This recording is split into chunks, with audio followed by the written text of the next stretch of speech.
Good afternoon. The court's going to take up the next case, cause number C170032CPS. This is in the interest of Ariana Duran, Layla Duran, Brooke Duran, and Sari Sanchez. The case is set for resumption of a show cause hearing that commenced on June 14, 2021. Hearing is being conducted pursuant to emergency orders of the Texas Supreme Court via Zoom video conference. Participating in the hearing today on behalf of the department is caseworker Kimmy Bailey, Supervisor Lauren Wilde and Kara Miller, and Regional Attorney Jason Jett. The mother of the children is Lisa Renee Chapa, also known as Lisa Renee Villarreal. She was personally served with citation notice of suit on May 18, 2021, and she participated in the original setting of the case on June 14, 2021. The father of the children, Ariana, Layla, and Brooke, is Jake Ryan Duran, who was personally served, an attempt to personally serve was made on him on May 18, 2021, and he has not been served at this time, as I understand it. The father of the child, Sari, is Jerson Sanchez, who was personally served with citation notice of suit on July 8, 2021. Mr. Sanchez is incarcerated in a Texas Department of Criminal Justice facility, and he is not present. And if I didn't note it earlier, Mr. Duran is also not present. Also named as a respondent in the department's pleadings is Blanche Chapa, the current paternal grandmother of the current permanent managing conservator of the children, and I believe also a grandmother of the children. The attorney and guardian ad litem for the children is Marcela Mendoza, and Ms. Mendoza is not present. The children are excused from participating in the hearing today. Mr. Jett, where do we stand regarding the department proceeding with the hearing, and the department still wanting to proceed forward with the show cause hearing? Your Honor, as you noted, we have not served Mr. Duran. We have made multiple attempts, and most recently in Dallas County, but it has not been fruitful. At this time, Your Honor, we were hoping that we would have at least the mother present today. We're actually looking to name her as the temporary managing conservator and then dismiss the department. There are live pleadings from the Attorney General's office that'll cover all of the issues, and then they can, even if they have to amend their pleading briefly. I don't know that that's prudent if she's not here in court, but that's what we had intended to ask the court to do today.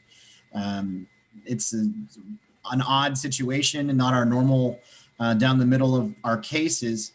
This is, as you'll note, and as you have noted, this is a case from 2017.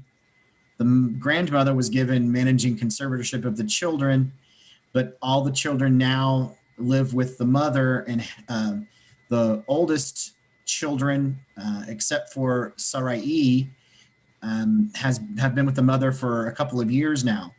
And then Sarai has been there for about 3 months at this point, since May, when the mother could not maintain the grandmother could not maintain the service plan that the safety plan that we asked of her. So she then relented and gave the youngest child, Sarai, back to mom. We feel they're safe. We feel they're in an appropriate home. But that was not the case when we filed this matter. Again, I've spoken with the Attorney General's office, asked them for guidance as to what they wanted to do. They indicated that they would probably non-suit and then refile again later on, because their suit includes some things that obviously aren't included in ours, including child support arrearages and then possession credits and such. but those are their issues, and those can still survive if our case is resolved as well. But they have not responded lately. It's been some time since they've responded to me. And I know that they're very busy over there, just as we're busy with CPS.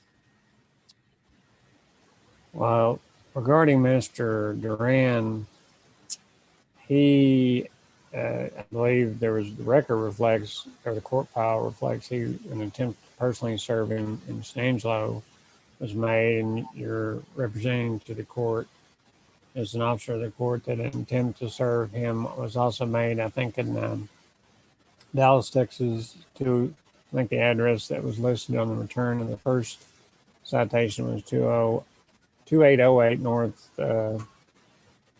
St. Augustine, apartment 736 in Dallas, Texas. Is that where y'all attempted to serve him the second time? Yes, Your Honor. Exactly. We got another citation issued and sent that to the constable, and I'm not sure which constable in Dallas County that is, but to the constable's office in Dallas County, and they attempted to serve him, and they were not able to do that. And we followed up with that on Friday and yesterday, and we're told that he had not been served, but it's my understanding that an attempt was made.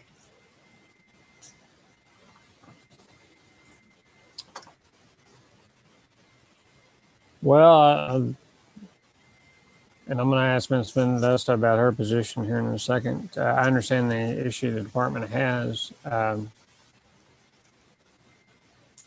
but I'm a little bit hesitant to effectively modify a final order by a temporary order that I'm going to turn around and dismiss the case in.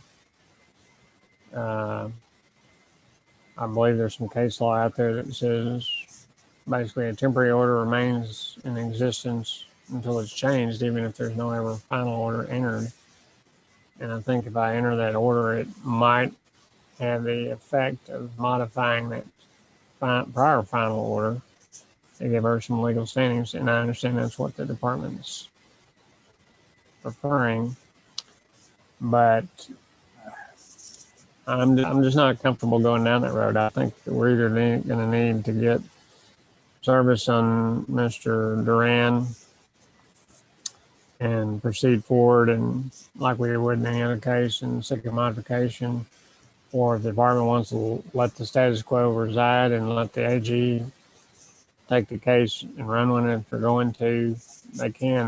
Their current pleadings on file and contemplate, as I read them, a potential modification at least as to 3 of the children. I'm not sure why they didn't file it as to the 4th. I assume that's because there's a different father in that case. But at the time they filed, Your Honor, Sarai E. was not living with her mother. She was still with the grandmother. Okay. So I guess my 2 options to the department I would give you is, 1, you can move to dismiss, and the children can remain where they are without any orders, or you can ask the court to reset, and y'all can either file a motion deciding by publication. Or I guess the other option would be, do you anticipate you're going to ask for citation by publication on him? Yes, Your Honor, that's our next step.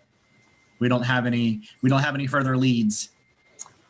I guess the other option would be you could proceed forward with a hearing today and get temporary orders in the case. And I guess if you later on dismiss, you could, but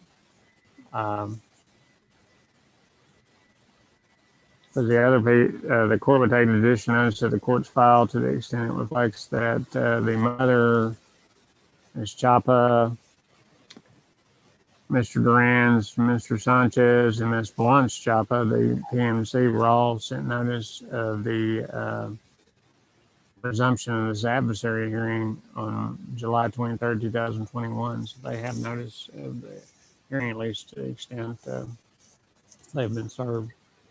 So if you want to proceed with the hearing, you can put in evidence. I'll let you proceed forward on the representation.